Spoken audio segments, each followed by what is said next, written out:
Ursula, tell us about the day for you. Your son has had the greatest win of his career, and for you and your husband Ian, it must just be ecstatic.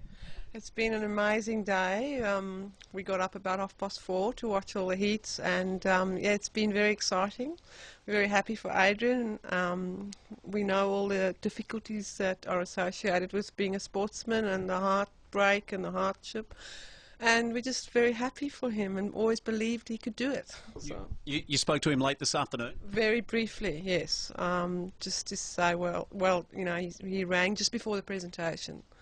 And he was quite emotional and very happy. So.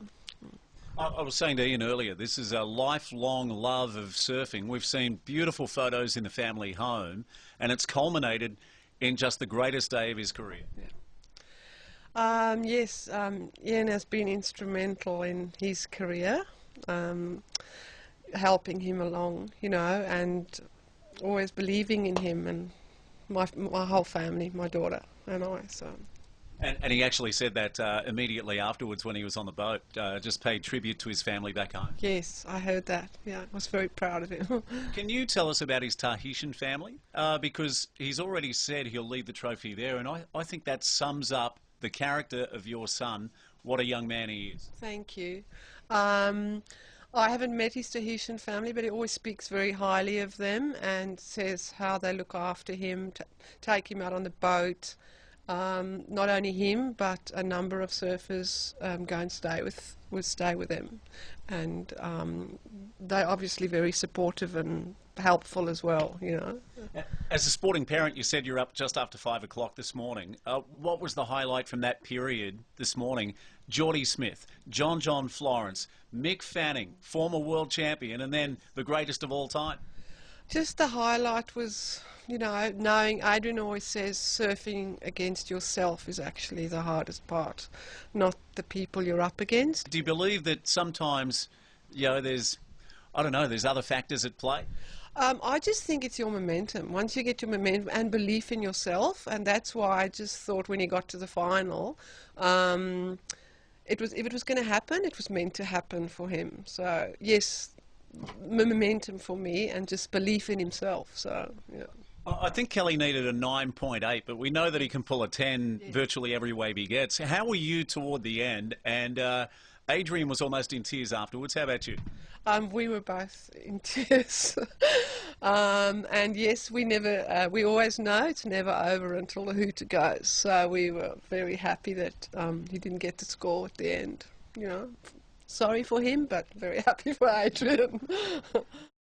You know, it's something that you never expect for him to pull it off at a place like Teahupoo.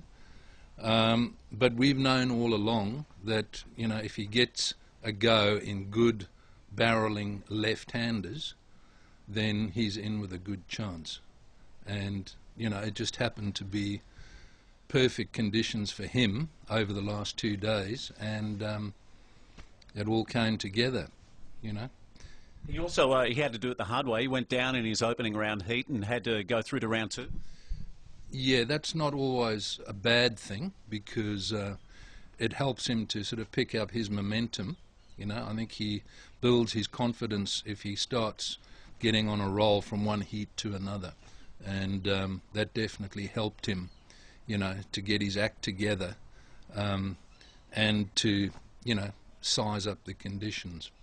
Did you always feel like he could win at one of these famous venues? Like they went to Fiji earlier this year, Cloudbreak, and, you know, big barrelling lefts, like you said.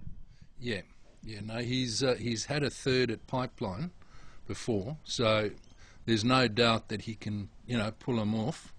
But of course it's a tour that doesn't really suit the goofy footers, because there are only 3 or 4 genuine left-handers. So it's great that he's done it at Teahupoo of all places, you know. Today he couldn't contain that emotion.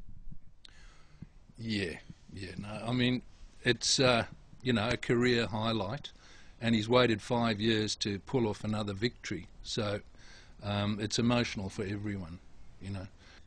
Are you almost speechless about that final? Like, let's go through it again. Like, the drop to get that big score, and 2 judges gave him a perfect 10. You know, he saved his best until the last final. Yeah. No, look, it's about time the judges gave him a 10, because he hasn't actually scored a 10 on the World Tour. He's had, I don't know how many 9.67s, which is 3 out of 5 judges giving him a 10, but he's never actually scored a 10. So it's about time they gave him a 10.